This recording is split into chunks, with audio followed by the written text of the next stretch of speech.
Jazakallah Asad. We'll start our session. This is lecture 3 of Breakthroughs in Focus, and today's topic is synopsis writing and ethical approval. And our today's speaker is Aman Mehboob, executive member of research department in SLMC. अमन आप please यहाँ से take over करें.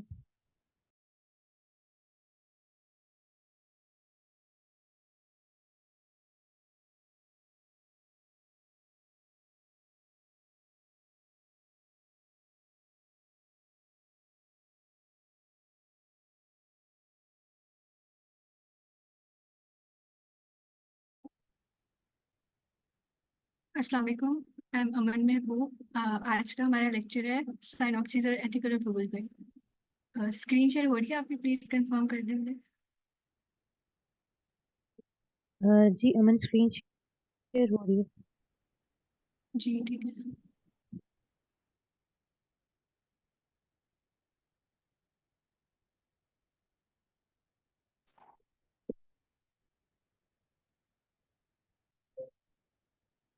Okay, synopsis and ethical approval.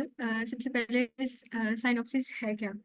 अब last lecture में हमने discuss किया था कि क्वेश्चनर जब आप बना लेते हैं, जब आपने फॉर एग्जांपल आपने कोई रिसर्च स्टार्ट किया है और आपने उसका टॉपिक वगैरह सेलेक्ट करने के बाद आपने सैंपल साइज कैलकुलेट करने के बाद आपने जो है वो क्वेश्चनर फॉर्मुलेट कर लिया है। अब आपको फर्दर अपनी जो रिसर्च है उसको कंटिन्यू करने के लिए आपको एक अप्रूवल की ज़रूरत होती है। हर जो कॉलेज यूनिवर्सिटी का एक इंस्टीट्यूशनल एथिकल रिव्यू बोर्ड होता है। आपको क्या करना होता है कि उसमें साइनॉप्सिस सबमिट कराना होता है। साइनॉप्सिस आपका जो रिसर्च प्रोजेक्ट है ना, उसका एक कह लें कि एक ओवरव्यू होता है, वो आप उनके साथ शेयर करते हैं। फिर अगर तो आपको अप्रूवल मिल जाता है तो आप अपनी जो स्टडी है उसको फर्दर कंटिन्यू कर सकते हैं। ठीक है। अच्छा, so synopsis is a short summary of your research thesis. ठीक है, अब इसमें मैक्सिमम जो लिमिट है वर्ड्स की वो 1000 to 1500 होनी चाहिए। ठीक है। अब उसके बाद साइनॉप्सिस क्यों लिखना ज़रूरी है। एक तो मैंने आपको बता दिया कि आपको आईआरबी अप्रूवल चाहिए होता है, उसके लिए आपको लिखना पड़ता है। दूसरी चीज़ के एक तो आपका अपना व्यू भी क्लियर हो जाता है, आपको अपने सारे जो भी स्टेप्स आपने लेने हैं वो आपको क्लियर हो जाते हैं। दूसरा, जो आपके सुपरवाइजर हैं, जो भी उनको भी जो है वो सारा आपके जो प्लान है उसका उनको व्यू मिल जाता है। ठीक है। अब हम आते हैं कि इसके स्टेप्स क्या होते हैं साइनॉप्सिस के। तो साइनॉप्सिस लिखने के लिए जो फॉर्मेट आपने फॉलो करना होता है, थोड़ा बहुत डिफरेंस आता है सब इंस्टीट्यूशंस का, थोड़ा बहुत ही डिफरेंस आता है, लेकिन जो जनरल फॉर्मेट है वो मैं आपके साथ शेयर करूंगी।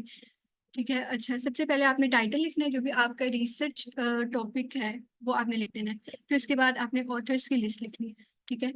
अब उसके बाद हम आ जाते हैं जो सबसे मेन पार्ट है ना, जो मेन चीज़ साइनॉप्सिस में जो देखी जाती है उसका इंट्रोडक्शन होता है। अब इंट्रोडक्शन में आपने क्या करना होता है, आपने 3 पैराग्राफ्स लिखने होते हैं। जो फर्स्ट पैराग्राफ है उसमें आपने क्या करना है कि आपका जो भी टॉपिक है ना उसका बैकग्राउंड देना है। अब इससे क्या इसका मतलब ये है कि फॉर एग्जांपल आपका टॉपिक है स्मोकिंग कॉजेज लंग कैंसर, ठीक है।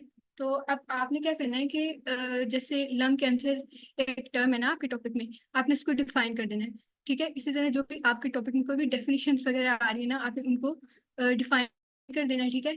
पहला पैराग्राफ इस बारे में हो जाएगा। फिर आ जाता है सेकंड पैराग्राफ। अब सेकंड पैराग्राफ में आपने क्या करना होता है कि जो आपका टॉपिक है ना आपने उस पर आ जाना है, ठीक है। फर्स्ट टॉपिक में फर्स्ट पैराग्राफ में आपने क्या किया था कि फॉर एग्जांपल मैंने आपको एग्जांपल दी कि स्मोकिंग कॉजेज लंग कैंसर, आपने थोड़ा लंग कैंसर को बता दिया, उसके रिस्क फैक्टर्स वगैरह, ठीक है, ये सारी चीजें आपने बता दी। सेकंड पैराग्राफ में आप स्मोकिंग और लंग कैंसर जो आपका टॉपिक है ना आप उस पर आ जाओगे। दूसरी चीज आपने क्या करनी है कि जो सेकंड पैराग्राफ है ना इसमें रेफरेंसेस ऐड करने हैं। कोई भी आपने आर्टिकल खोलना है अपने टॉपिक से रिलेटेड, तो उसका जो भी उसमें कंक्लूजन्स वगैरह होंगे, जैसे परसेंटेजेस वगैरह बताई होती हैं कि फॉर एग्जांपल इतने परसेंट लोगों में जो है वो कैंसर जो है वो उनको मिला, इतने परसेंट में उनको नहीं मिला, ठीक है। ये अगर इस तरह की कोई रिजल्ट्स में उनकी कोई चीज़ है, आपने वो क्या करना है, आपने वो अपने जो है साइनॉप्सिस में लिखनी है और आपने उसका रेफरेंस दे देना है, ठीक है। अच्छा, अब आ जाते हैं थर्ड पैराग्राफ पे। अब जो थर्ड पैराग्राफ होता है ना इसमें आपने रिसर्च गैप लिखना होता है कि जो प्रीवियस रिसर्चेस हो चुकी हैं अगर उनमें कोई गैप है, ठीक है, आपने वो मेंशन करना है और इसको फिल करना क्यों जरूरी है, ये सारा कुछ आपने मेंशन कर देना है। ये आपका हो गया इंट्रोडक्शन, ठीक है। अच्छा, उसके बाद नेक्स्ट स्टेप पे हम आ जाते हैं रेशनल। अब उसके बाद आपने ना रेशनल लिखना होता है, ठीक है। इंट्रोडक्शन के बाद अब रेशनल बेसिकली क्या है कि इसमें आपने लिखना है कि आपकी रिसर्च क्यों जरूरी है, इसकी नीड क्या है, या फिर इसका कह सकते हैं आपके बेनिफिट क्या होगा फॉर द कम्युनिटी, इसका कोई बेनिफिट है या नहीं, ठीक है। अच्छा, उसके बाद आ जाता है ऑब्जेक्टिव। ऑब्जेक्टिव में आपने क्या करना है, जो भी आपका एम्स जो भी आए वो आपने शेयर करने हैं। अब ऑब्जेक्टिव जब आपने लिखना होता है ना तो इसमें आपने जो है ना टू डिटरमिन टू फाइंड इस तरह के वर्ड से आपने स्टार्ट करना है, इन्फिनिटिव वगैरह से आपने स्टार्ट करना होता है, ठीक है। अब अच्छा, ऑब्जेक्टिव लिखते हुए ना आपने ये 3-4 चीजों का ख्याल रखना है। एक तो वो स्पेसिफिक होना चाहिए, ठीक है। दूसरा, जो भी आपका टॉपिक है ना उसके साथ इसके लिए ना ये स्मार्ट क्राइटेरिया यूज होता है। स्पेसिफिक होना चाहिए, मेजरेबल होना चाहिए, ठीक है। और मेजरेबल मतलब फॉर एग्जांपल अगर आपका कोई ऐसा टॉपिक है कि वो लंग कैंसर वाली एग्जांपल ले लेते हैं कि स्मोकिंग कॉजेज लंग कैंसर। अब आप देखना चाह अब कोई फॉर एग्जांपल आप management of lung cancer for example आपका टॉपिक है। अब उसमें आप क्या करोगे कि आप अपना जो ऑब्जेक्टिव इस तरह से लिखोगे to reduce the incidence of lung cancer by 20%, इस तरह करके। ये जो है इस केस में अगर आपका टॉपिक इस तरह का है तो फिर वो इन टर्म्स ऑफ हम मेजरेबल उसको कह सकते हैं। दूसरा, अचीवेबल होना चाहिए, कोई भी आपने ऐसा ऑब्जेक्टिव नहीं लिख देना जो कि रियलिस्टिक ही ना हो, ठीक है। और आपके टॉपिक से रेलिवेंट होना चाहिए और टाइम बाउंड होना चाहिए। उसके बाद आ जाता है हाइपोथेसिस। अब हाइपोथेसिस जो है ना ये आपने सब साइनॉप्सिस में नहीं लिखना होता, ठीक है। अब क्योंकि एज अ बिगिनर हम क्रॉस सेक्शनल स्टडीज कर रहे होते हैं तो उसमें हमें हाइपोथेसिस की जरूरत नहीं होती, ठीक है। अच्छा, देन ऑपरेशनल डेफिनेशंस। अच्छा, ऑपरेशनल डेफिनेशंस ये हैं कि आपका कोई जो भी आपका रिसर्च प्रोजेक्ट है, रिसर्च प्रपोजल है, ठीक है, आप उसमें कोई भी टर्म यूज कर रहे हो, ठीक है, तो आपने उसको डिफाइन करना होता है। क्योंकि ऐसे होता है ना कि फॉर एग्जांपल कोई भी एक चीज है, एनीमिया हम ले लेते हैं, तो हो सकता है कि दो लोगों का उसको समझने का जो तरीका है वो डिफरेंट हो सकता है ना।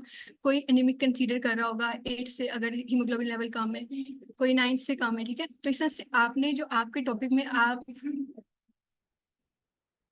आपके टॉपिक में जो भी होगा ना आपने क्या करना है कि आपने उसको उसकी डेफिनेशन वगैरह आपने मेंशन कर देनी है,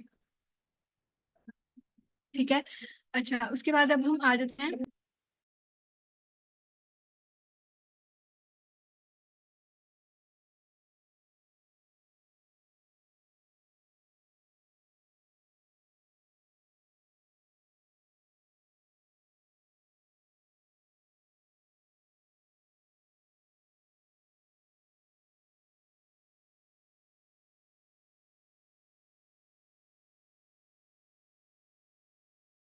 अच्छा, ऑपरेशनल डेफिनेशंस में ना, जैसे मैंने आपको एनी में एक एग्जांपल दी, ठीक है, आपने उन टर्म्स को स्पेसिफिकली आपने क्या करना है कि आपने उनको जो है ना मेंशन कर देना है। अब इसी तरह हम एक और एग्जांपल ले लेते हैं। फॉर एग्जांपल कोई पेन से रिलेटेड है आपका टॉपिक, तो आपने क्या करना होगा कि माइल्ड पेन या मॉडरेट पेन, उसके जो भी लेवल्स हैं, जो चीज़ें आप अपने जो है प्रोजेक्ट में यूज करोगे, आप उनको डिफाइन कर देना है। ठीक है, माइल्ड पेन, मॉडरेट पेन या स्वेयर पेन, ठीक है, आपने उनको अलग से उनकी डेफिनेशन आपने लिख देनी है।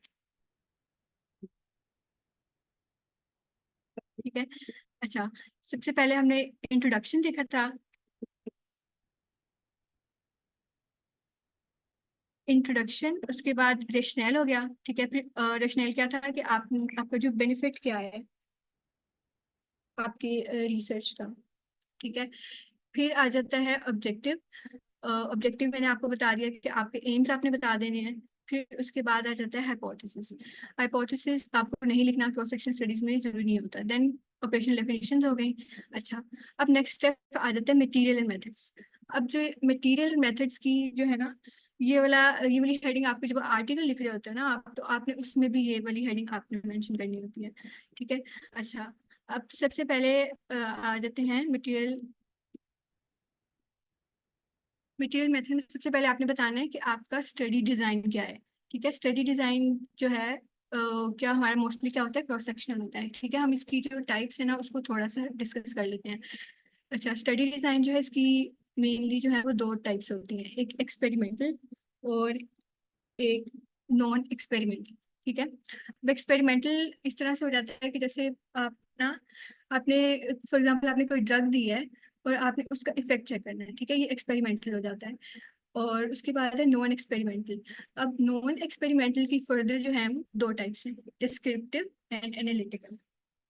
अब जो डिस्क्रिप्टिव है ना, इसमें फर्दर दो टाइप्स है, case series and case report.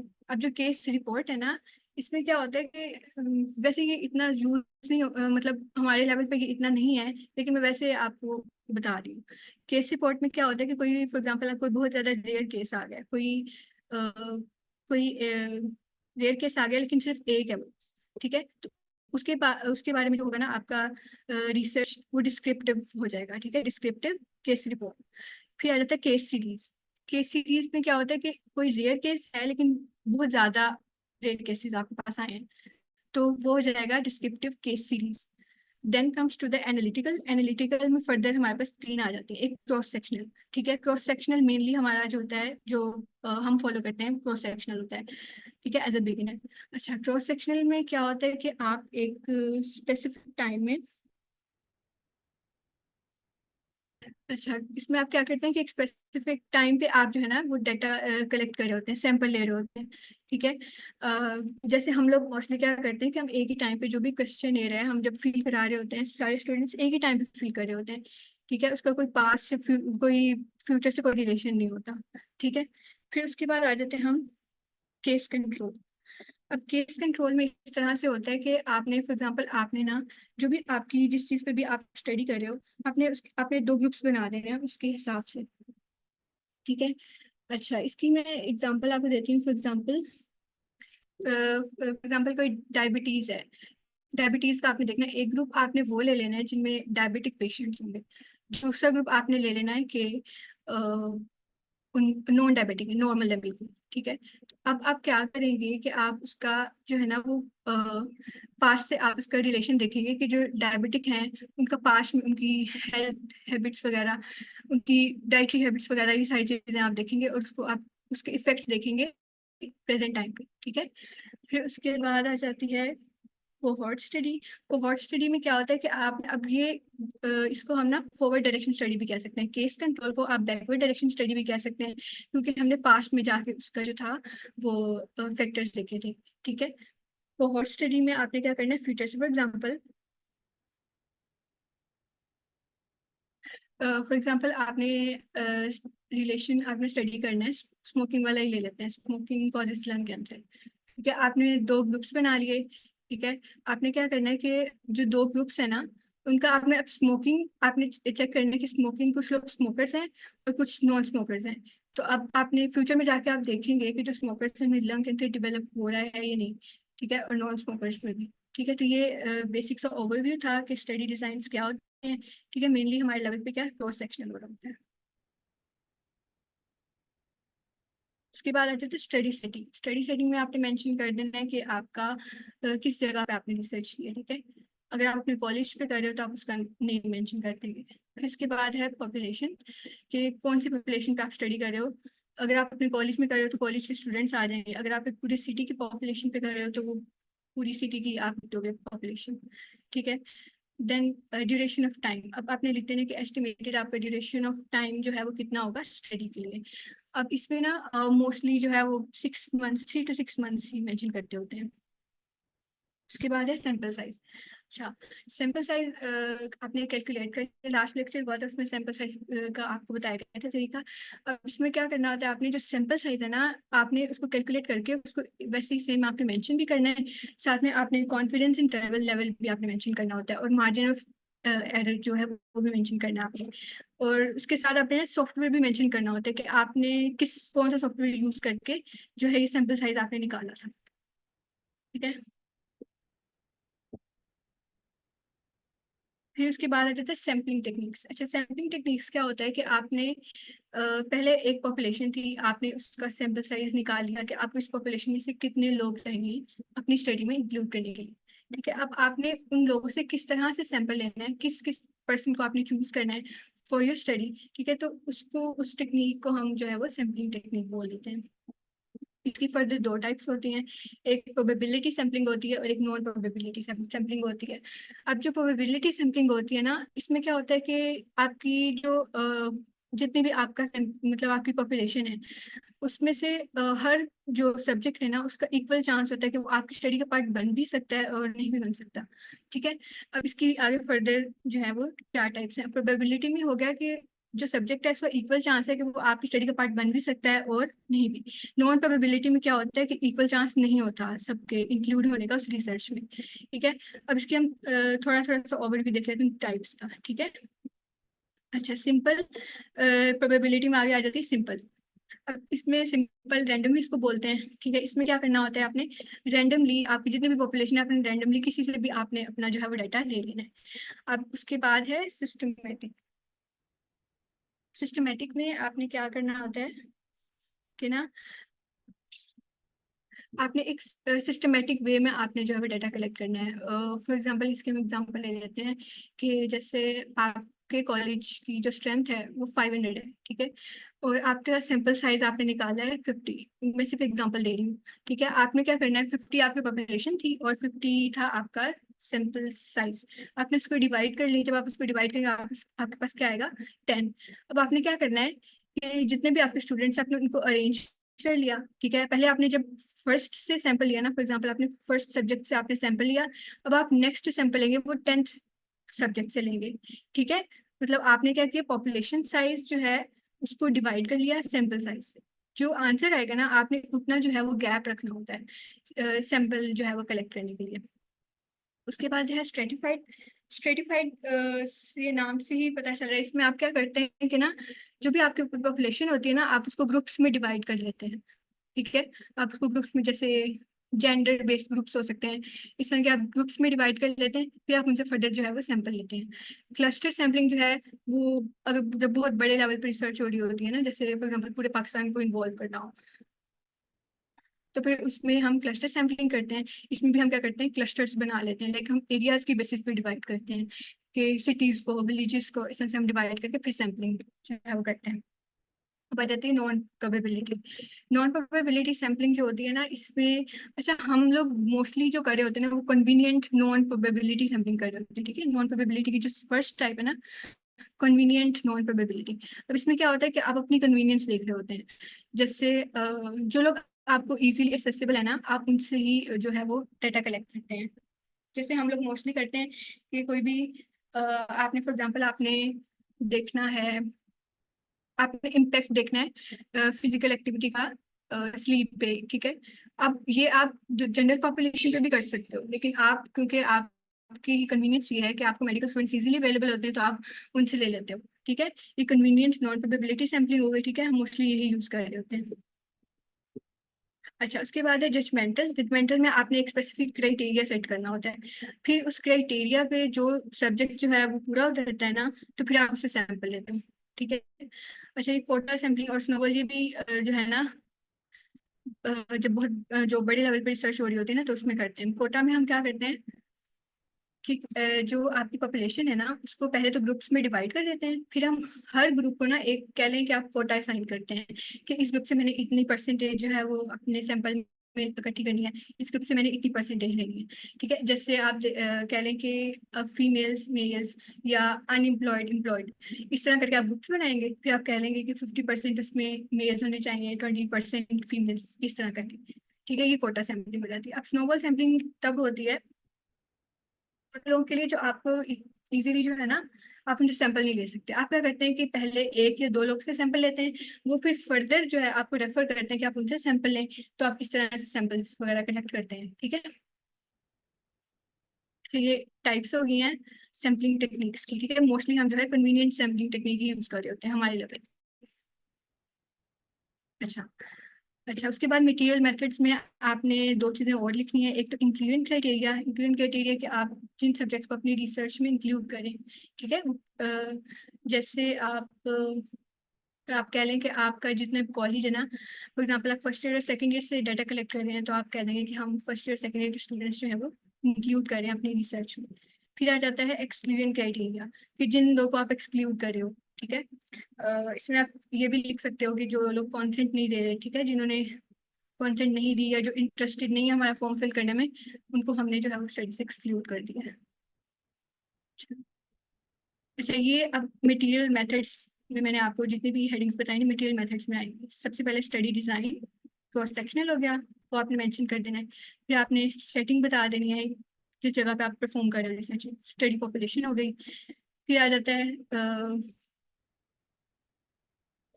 Duration. फिर उसके बाद सैंपल साइज बता दिया आपने, sampling technique and inclusion external criteria. अब नेक्स्ट आपने बताना है कि डाटा आपने किस तरह से कलेक्ट किया, किस तरह से आपने एनालाइज किया, प्रोसीजर क्या था, और डाटा कलेक्ट करने का टूल वगैरह क्या था। ये सारी चीज़ें आपने मेंशन करनी है। अब डाटा कलेक्शन टूल में आपने क्या मेंशन कर देना है, फॉर एग्जांपल आप कोई क्वेश्चनर फॉर्म अगर यूज़ कर रहे हो तो आपने वो लिख देना है, और इसके साथ जो है ना, क्वेश्चनर फॉर्म के साथ आपने जो है मेंशन कर देनी है उसकी डिटेल्स, कि आप फॉर एग्जांपल आप पहला कह दोगे कि पहले पार्ट में मैंने इसकी जो है वो पर्सनल जो डिटेल्स वगैरह, फॉर एग्जांपल स्टूडेंट्स की नेम, रोल नंबर वगैरह, ये चीज़ें ले लेनी है आपने। और फिर आपने अपने टॉपिक पे आ जाना कि उसके रिलेटेड जो भी आपने क्वेश्चंस बनाए हुए क्वेश्चनर में, वो आपने इसमें मेंशन करनी है। या फिर अगर कोई आप इंस्ट्रूमेंट यूज़ कर रहे हो, फॉर एग्जांपल अगर आपका जो प्रोजेक्ट है वो बीपी से रिलेटेड है, तो आप कह दोगे बीपी अप्रेंटिस वगैरह। फिर आ जाता है प्रोसीजर, डाटा कलेक्शन का प्रोसीजर क्या है। अब इसमें आपने पूरा एक्सप्लेन करना होता है कि आपने क्या किया, क्वेश्चनर फॉर्म जो है वो बनाया, फिर उसको आपने जो है वो क्लास में आपने जाके सबको डिस्ट्रीब्यूट किया, एंड देन आपने जो है सारा डाटा कलेक्ट कर लिया। अब डाटा कलेक्शन टेक्निक क्या होता है। डाटा कलेक्शन टेक्निक क्या है कि आप किस तरह से स्टूडेंट्स को अप्रोच कर रहे हो, ठीक है। तो वो सिंपली आपने क्वेश्चन, हम क्वेश्चन ही बना रहे होते हैं ना मोस्टली, तो आपने वही मेंशन कर देना है कि बाय क्वेश्चनर फॉर्म्स। अच्छा, अब इसके बाद है डाटा एनालिसिस का प्रोसीजर। अच्छा, डाटा एनालिसिस का जो प्रोसीजर है ना, इसमें आपका नेक्स्ट लेक्चर होगा ना, वो इसी पे होगा, एनालिसिस पे। तो उसमें आपने बता देना है कि आपने कौन सा सॉफ्टवेयर यूज़ किया, उसका वर्जन और नेम भी आपने बताना है। फॉर एग्जांपल SPSS 20 आपने यूज़ किया है या एक्सेल यूज़ किया है, और उसके साथ साथ आपने पी वैल्यू भी बतानी होती है, जो आपके सैम्पल साइज में आपने पी वैल्यू मेंशन की थी ना। अगर आप मतलब रिकमेंडेड ले रहे हो 50%, तो आपने वो मेंशन कर देना है। या फिर अगर आप किसी आर्टिकल से आपने लिया है एज ए रेफरेंस यूज करना है आपने, तो आपने उसको मेंशन कर देना है। अच्छा, उसके बाद है एथिकल कंसिडरेशंस। अब एथिकल कंसिडरेशंस में आपने ये चीज़ें बतानी होती हैं कि आपने जो भी आपकी रिसर्च में जो पार्टिसिपेट कर रहे हैं, जितने भी लोग, उनसे आपने कॉन्सेंट लिया है, ठीक है। उनको इससे किसी किस्म का कोई नुकसान नहीं होगा, ठीक है। दूसरा कि आप उनकी, फॉर एग्जांपल हमारी जितनी भी स्टूडेंट्स हैं, उनकी रोल नंबर वगैरह, उनकी नेम्स वगैरह जो है वो हम प्राइवेट रखेंगे, ठीक है। ये चीज़ें आपने एथिकल कंसिडरेशंस में मेंशन कर देनी है। अच्छा, एंड पे जो चीज़ आ जाती है ना लास्ट पे, वो है रेफरेंसेस। अब जब आपने सारा लिख लिया है ना, तो आपने क्या करना है, अपने 10 to 15 आपने रेफरेंसेस ऐड करने हैं। अब रेफरेंसेस जो है ना, उसका भी स्पेसिफिक आपने स्टाइल चूज करना होता है। ये ना वैंकूवर स्टाइल में आपने लिखने हैं, और सारे रेफरेंसेस को आपने क्या करना है, उनको नंबर भी कर देना है। ठीक है। अच्छा अच्छा, मैं आपको अब बता देती हूँ कि आपने एक जो सिंपल मेथड है रेफरेंस ऐड करने का, वो मैं आपको बता देती हूँ। बाकी आप एंड नोट से भी कर सकते हैं, सॉफ्टवेयर यूज होते हैं डिफरेंट एंड नोट टेस्ट में। वो आपका जब लेक्चर होगा ना राइटिंग वाला, पेपर राइटिंग वाला, तो वो उसमें हो जाएगा। अच्छा, पहले आपने क्या करना है, गूगल स्कॉलर आपने ओपन करना है। अब इसमें आपने कोई भी अपना जो है वो लिख देना है टॉपिक। फॉर एग्जांपल हम लिख देते हैं इम्पैक्ट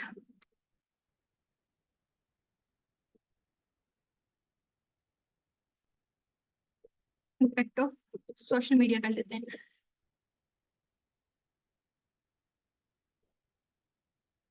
सोशल मीडिया। अच्छा, फॉर एग्जांपल आपका ये टॉपिक है। अब आपने जो है उसका सिनॉप्सिस लिख के आपको एंड पे रेफरेंसेस डालने हैं। आपने सिंपल यहाँ पे क्या करना है, साइट का ऑप्शन है। ठीक है, यहाँ पे जाके आपने जो वैंकूवर स्टाइल देखिए, इसमें डिफरेंट स्टाइल्स हैं। ठीक है, आपने वैंकूवर स्टाइल जो है इसको यहाँ से कॉपी कर लेना है, और जहाँ पे भी आप सिनॉप्सिस लिख रहे हो ना, आपने वहाँ पे जाके वैंकूवर स्टाइल को पेस्ट कर देना है। ठीक है, ये एक बिल्कुल सिंपल तरीका है जो आप यूज करते हो अपना जो है वो रेफरेंस ऐड करने के लिए। उसके अलावा जो एंड नोट्स आप करते हो ना, वो भी आपको बता दिया जाएगा जब आपका लेक्चर होगा उसका पेपर राइटिंग का, तो उसमें ये भी हो जाएगा। ठीक है। अच्छा, रेफरेंसेस हो गए। रेफरेंसेस, अब यहाँ पे आपका जो साइनॉप्सिस है ना, वो कंप्लीट हो जाता है। ठीक है। अच्छा, अब इसके बाद ना,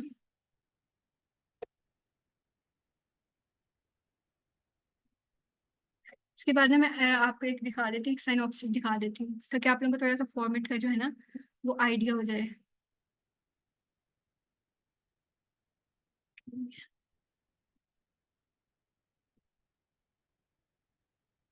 अच्छा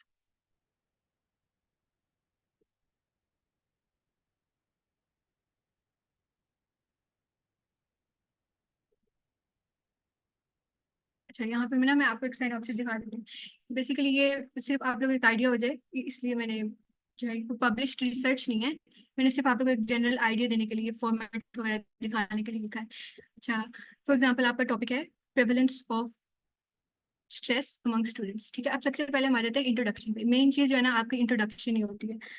ठीक है, इंट्रोडक्शन में आपने जैसे फर्स्ट पैराग्राफ में मैंने आपको बोला था कि आपका जो भी टॉपिक है ना, आपने उसका बैकग्राउंड लिखना है। फॉर एग्जांपल आपका अब जो है स्ट्रेस, आप देख रहे हो स्टूडेंट्स में, आपने जो स्ट्रेस है ना, सबसे पहले आपने देखे उसकी डेफिनेशन लिख दी। ठीक है, और उसके जितने भी अगर कोई रिस्क फैक्टर्स वगैरह हैं, कोई भी उसके कोई आगे जाके उसके जो भी इफेक्ट्स वगैरह हो सकते हैं, ठीक है, उससे रिलेटेड अपनी जितनी भी चीजें हैं ना वो आपने लिख देनी है। और आप इसमें रेफरेंस भी ऐड कर सकते हो। ठीक है, कोई भी रिसर्च का आप उसमें रेफरेंस भी ऐड कर सकते हो कि इस रिसर्च के मुताबिक स्ट्रेस के जो इफेक्ट्स हैं वो ये इस तरह करके। ठीक है, अब जो दूसरा पैराग्राफ आ जाता है ना, उसमें आपने, मैंने आपको बताया था कि आपने अपने टॉपिक पे आ जाना है। आपका टॉपिक था स्ट्रेस का जो इफेक्ट है मेडिकल स्टूडेंट्स पे। ठीक है, तो अब आपने उस पर वो सारा कुछ बता देना है।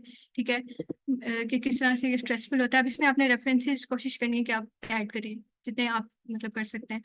अच्छा, ठीक है, अब देखें, ये फॉर एग्जांपल उन्होंने बताया हुआ है कि एक रिसर्च के मुताबिक जो ये वाला इतने परसेंट स्टूडेंट्स जो है वो एक्सट्रीम मॉडरेट टू एक्सट्रीम जो है एक्सट्रीमली स्वेयर डिप्रेशन में है। ठीक है, इतने जो है 74% जो है वो मॉडरेट हैं, और 57% मॉडरेट टू एक्सट्रीमली स्वेयर।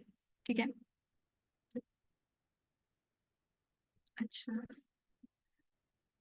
इसी तरह एक और उन्होंने रेफरेंस दिया हुआ है, एक और देखें। ओवरऑल जो प्रेवलेंस है वो बताई गई है कि जो स्ट्रेस की है। ठीक है, इस तरह से आपने सेकंड पैराग्राफ में आपने कोशिश करनी है कि आप जो है रेफरेंसेस ऐड कर दें। अब जो फर्स्ट टू टॉपिक्स है ना, उसमें आपने कोशिश करनी है कि आप खुद से कुछ भी ना लिखें। आप अपने आर्टिकल्स खोलने हैं, आप अपने जो टॉपिक से रिलेटेड वहां से आपने जो है वो डाटा ले लेना है। ठीक है, और आपने उसको लाइक पहले के पैराग्राफ में आपने स्ट्रेस है ना उसकी डेफिनेशन आपने ले ली, उसको थोड़ा सा चेंज करके आपने लिख दिया। सेकंड में आपने रेफरेंसेस ऐड कर दिए। लास्ट पे आपने आ जाना है कि आपका रिसर्च गैप क्या था। ठीक है, और आपका जो है आप आपका कह लें कि आपका पर्पस ऑफ द स्टडी क्या है। ठीक है, देखिए जैसे purpose of the study is to evaluate the degree and prevalence of stress among medical students. ठीक है, फिर आ जाता है रेशनल। रेशनल कि आप स्टडी क्यों कर रहे हैं, ठीक है, इसका क्या मतलब फायदा क्या होने वाला है, ठीक है। तो आपने क्या करना है कि स्ट्रेस का बता देना कि इसका स्टडी का इफेक्ट क्या होगा, कि आपको वेरिएबल्स पता चले किन किन वजह से स्ट्रेस हो रहा है, ताकि मेडिकल स्टूडेंट्स को जो है ना वो स्ट्रेस को मैनेज करने में जो है उनको हेल्प मिल सके। फिर आपने ऑब्जेक्टिव पे आ जाना है। ऑब्जेक्टिव मैंने आपको बताया था कि आपने जो है इस तरह से स्टार्ट करना है, इसको आपने ना बुलेट पॉइंट्स में लिखना होता है जो ऑब्जेक्टिव होता है। 2 से 3 आपने ऑब्जेक्टिव दे दिए, फिर उसके बाद ऑपरेशनल डेफिनेशन आ जाती हैं, जैसे इसमें माइल्ड और फेवरेबल स्ट्रेस उन्होंने डिफाइन किया हुआ है, ठीक है। पॉजिटिव फॉर्म ऑफ स्ट्रेस है, ठीक है, जो मोटिवेट करता है लर्निंग के लिए। उसके अलावा एक्सेसिव स्ट्रेस है जो कि हार्मफुल होता है, ठीक है। ये उन्होंने दो डेफिनेशन हो गई। फिर आ जाता है मटेरियल और मेथड्स। अब इसमें सारा कुछ मैंने आपको एक्सप्लेन कर दिया है, इसका मेरा ख्याल है दिखाने की जरूरत नहीं है। स्टडी डिजाइन जैसे cross sectional study design use होता है, सेटिंग हो गई, ठीक है, सैंपल साइज, ये सारी चीजें मैंने आपको बता दी हैं। अब इसमें सैम्पलिंग क्या होगी, नॉन प्रोबेबिलिटी कन्वीनियंट सैम्पलिंग होगी, क्योंकि हम मोस्टली यही यूज करते हैं। अच्छा, इंक्लूजन क्राइटेरिया ये भी हो जाएगा, ठीक है। कि आपने सारे जो मेडिकल स्टूडेंट्स को इंक्लूड किया, ठीक है, फर्स्ट ईयर से फाइनल ईयर, और जिन्होंने कंटेंट नहीं दिया उनको आपने एक्सक्लूड कर दिया, ठीक है। इसी तरह डाटा आपने क्वेश्चनर फॉर्म से कलेक्ट किया, ठीक है। अब डाटा कलेक्शन प्रोसीजर क्या था कि आपने जो है क्या किया कि आपने क्लासेस को जो है ना विजिट करके आपने जो है वो डाटा कलेक्ट कर लिया। फिर आ जाता है टेक्निक। टेक्निक आपने क्या, आपने सिंपली लिख देना कि आपने ऑनलाइन क्वेश्चनर फॉर्म दिए और उनसे जो है वो हो गया, डाटा कलेक्ट हो गया। फिर आ जाता है डाटा एनालिसिस। जो डाटा एनालिसिस है ना, इसका भी मैंने आपको मेंशन कर दिया है कि ना जो आपने जो सॉफ्टवेयर यूज किया है ना, आपने एक तो वो बता देना है, दूसरा आपने उसका, अच्छा यहाँ पे मैं वर्जन लिखना भूल गई हूँ, आपने वर्जन भी मेंशन कर देना, फॉर एग्जांपल SP20, ठीक है। और आपने ना इसमें जो टेस्ट लग रहा होता है ना, जब आपका नेक्स्ट लेक्चर होगा एनालिसिस वाला, तो उसमें वो आपको बता देंगे ये सारा कुछ। तो उसमें आपने क्या करना है कि फॉर एग्जाम्पल का टेस्ट यूज हो रहा है, मतलब आपने एक अजम्पशन देनी है, बाद में मतलब हो सकता है कि टेस्ट चेंज हो जाए, लेकिन आपने वो भी मेंशन कर देना है उसके साथ, ठीक है। एंड पे एथिकल कंसिडरेशंस आ जाती हैं, ठीक है, ये भी मैंने आपको सारा कुछ बता दिया है कि अब एंड पे आपने क्या किया, सारे रेफरेंसेस ऐड कर दिए। अच्छा, जो आपने रेफरेंसेस ऐड करने हैं ना वो 10 से 15 होने चाहिए, और आपने ये ख्याल रखना है कि जो ज्यादातर है ना उसमें वो लास्ट 5 ईयर्स की, मतलब कह लें कि 60 to 70% जो है ना आपने कोशिश करनी है कि लास्ट 5 ईयर्स में, ठीक है। ये रेफरेंसेस हो गए। तो यहाँ पे that was all about today's lecture। अगर आप लोगों को कोई क्वेश्चन हो तो आप लोग पूछ सकते हैं।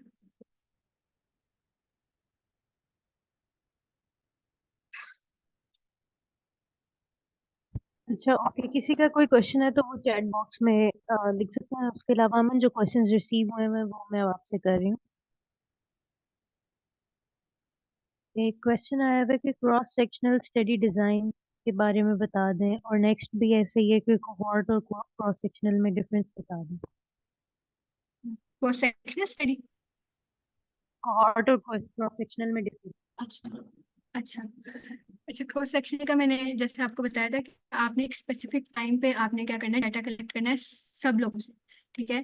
जैसे हम लोग मोस्टली क्या कर रहे होते हैं, एक ही टाइम पे सब लोग जो है क्वेश्चनर फॉर्म जो है वो फिल कर रहे होते हैं। उसके बाद आ जाता है कोहॉर्ट पूछा है।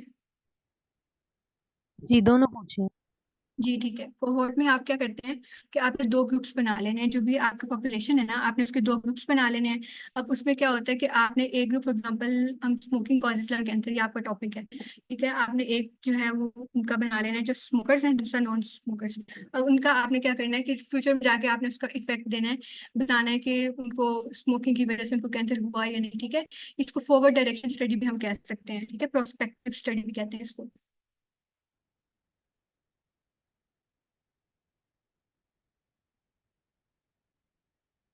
अच्छा, ओके, नेक्स्ट की तरफ चलें।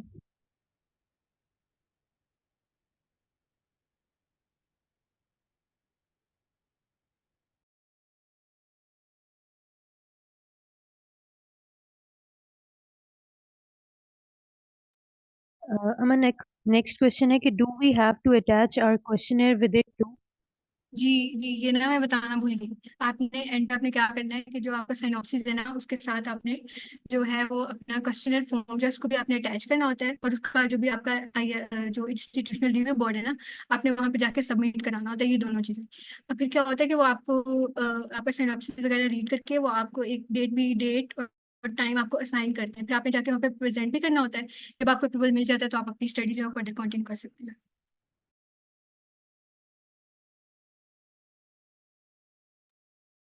ओके, और नेक्स्ट क्वेश्चन है कि share the referencing example again please. दोबारा बोलिएगा आपकी। Please reshare this referencing example again. Reference add किस तरह से करना है? आई थिंक यही पूछ रहे हैं, एग्जांपल मांग रहे हैं दोबारा। ठीक है, मैं दोबारा से दिखा देती हूँ।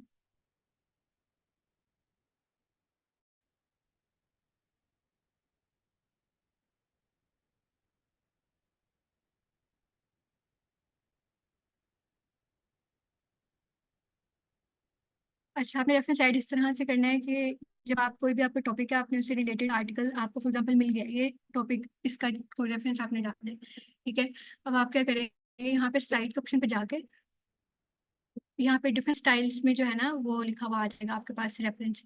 आपने यहाँ से इसको कॉपी पेस्ट कर दें, सिर्फ कॉपी करना है यहाँ से इसको, और जाके जहाँ पे भी आप लिख रहे हो अपना साइनॉप्सिस, अपने वहाँ पे जाके इसको पेस्ट कर देना। सिंपल यही तरीका है इसका।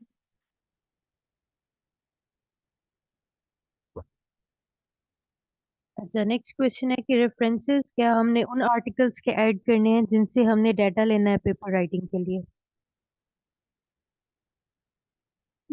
इसमें ये है कि आप उनका भी दे सकते हो जिनका आप मतलब अपने आर्टिकल में आप यूज कर रहे हो। लेकिन कोई भी, अभी आपको कोई भी आर्टिकल मिलता है जो आपके टॉपिक से रिलेटेड है, आप उसका रेफरेंस उसमें ऐड कर सकते हो। जैसे आप जब इंट्रोडक्शन दे रहे हो तो आपने वहाँ पे जो भी रेफरेंस ऐड किए हैं, आप जिस जिस जिस स्टडी का आपने रिजल्ट फॉर एग्जाम्पल वहाँ पे मेंशन किया है, तो आप उसका रेफरेंस दे दोगे एंड पे। उसके अलावा जो भी आपको मिलता है ना जो आपकी स्टडी से रिलेटेड, आप उसे ऐड कर सकते हो। ओके, नेक्स्ट क्वेश्चन है कि इंट्रोडक्शन वाला पार्ट लिटरेचर रिव्यू में आएगा? लिटरेचर रिव्यू कह सकते हैं, लेकिन इसमें सिर्फ मैंने ये कहा था कि आपने मतलब कोशिश करनी है कि फर्स्ट टू पैराग्राफ आपने खुद से नहीं लिखने हैं। ठीक है, आपने जो भी चीजें लेनी है कहीं आर्टिकल से ढूंढ के ही लेनी है। लिटरेचर रिव्यू नहीं कह सकते इसको।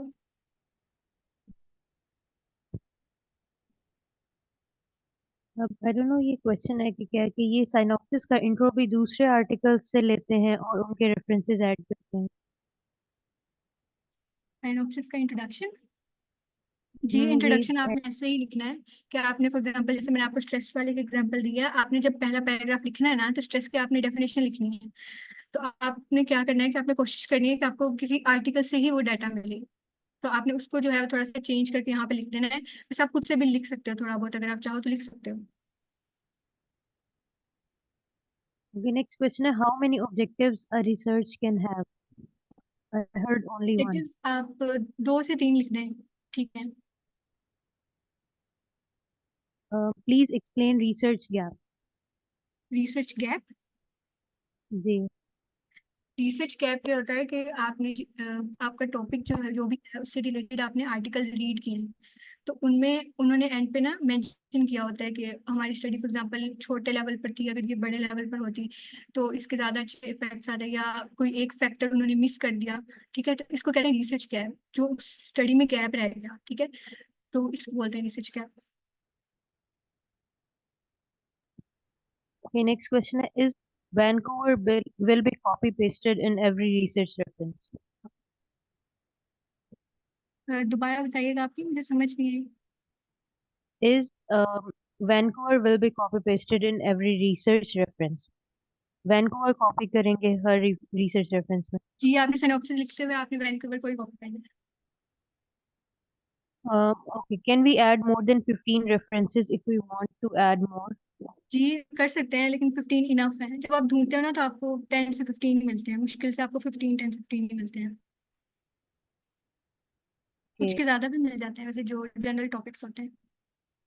तो नेक्स्ट जो है वो टॉपिक सिलेक्शन से रिलेटेड है। ये वाला हमारा पिछला लेक्चर है, आप उधर से देख लें दोबारा वो लेक्चर, दैट वुड हेल्प। उसके अलावा synopsis is required for approval from university और कॉलेज। जी, यूनिवर्सिटी के जो इंस्टीट्यूशनल रिव्यू बोर्ड होता है ना, वहां से आपको अप्रूवल के लिए चाहिए होता है।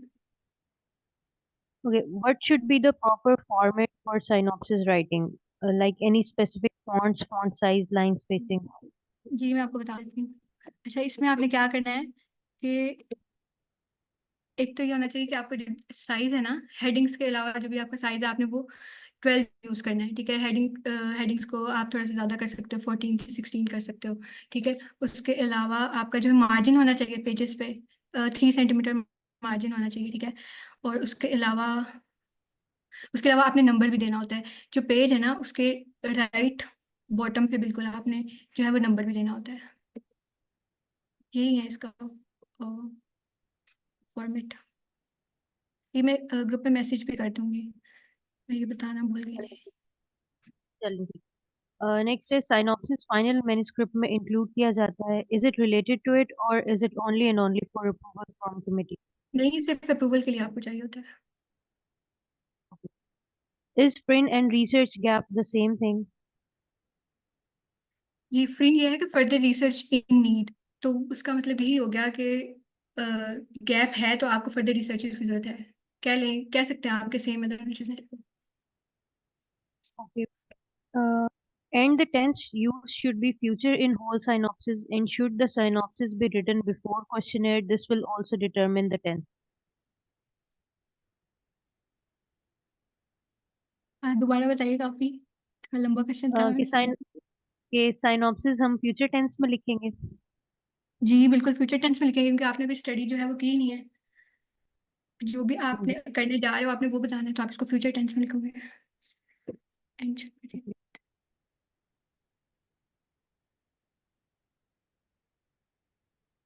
अच्छा, ये एक उन्होंने एग्जाम्पल से क्वेश्चन पूछा हुआ है कि अगर कंपेयरिंग एकेडमिक परफॉर्मेंस कंपेयर कर रहे हो हम पोस्टलाइट्स और डे स्कॉलर्स की, तो विच जी, kind of study design will be use and what should be the sampling technique for it? आप ये कंपेयर आई कर थिंक रहे हो हॉस्टलाइट्स को और डे स्कॉलर्स की एकेडमिक परफॉर्मेंस। ये क्रॉस सेक्शनल ही होगा क्योंकि आप एक ही टाइम पे हॉस्टलाइट्स और डे स्कॉलर्स दोनों से ही आप ले रहे हो ना डाटा, तो ये क्रॉस सेक्शनल होगा। दूसरा, स्टडी डिज़ाइन और सैम्पलिंग टेक्निक इसमें कन्वीनियंट ही होगी। ऑब्वियसली जो आपके अपने कॉलेज के स्टूडेंट्स हैं आप उनसे ही डाटा ले रहे होगे, या आप ये कर सकते हो कि बहुत सारे मेडिकल कॉलेजेस जो आप उनको ही एक्सेस कर सकते हो ना, तो सैम्पलिंग टेक्निक भी कन्वीनियंट ही होगी। कन्वीनियंट नॉन चलें, प्रोबेबिलिटी। और किसी का कोई क्वेश्चन है तो leave it in the chat box में, एक दफा फेसबुक चैट बॉक्स पे देख लेती हूँ। ओके हैं।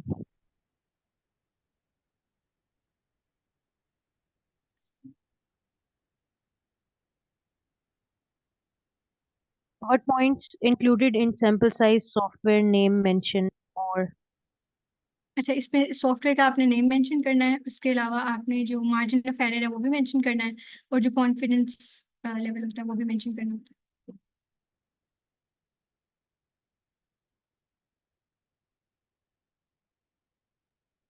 के? अच्छा, इसमें ये कह रहे हैं कि जो साइनॉप्सिस की एग्जांपल शो हुई थी उसमें पास्ट टेंस में लिखा हुआ है। है। वो गलती से लिख दिया होगा मैंने, वैसे फ्यूचर टेंस ही आपको यूज करना होता है।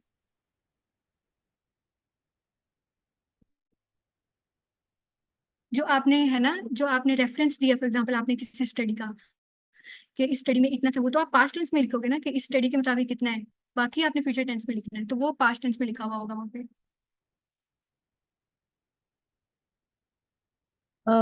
एक लास्ट क्वेश्चन ये है कि myopia among medical students include which type of sample ये टेक्निक? भी कन्वीनियंट सैम्पलिंग टेक्निक ही होगी। चलें ठीक है, इसके अलावा कोई क्वेश्चंस हैं तो you can ask in the WhatsApp group. I think that's all for today's lecture. अच्छा, एक और क्वेश्चन है कि कंफ्यूजन इज डेटा कलेक्शन पहले करनी होती है या फिर साइनॉप्सिस? पहले आपको अप्रूवल चाहिए होता है, आपने पहले सिनॉप्सिस सबमिट कराना है, देन डेटा कलेक्ट करना है। I hope that answers. Okay, that's it for today. Hope to see you all in the next lecture of the series. Thank you so much for joining.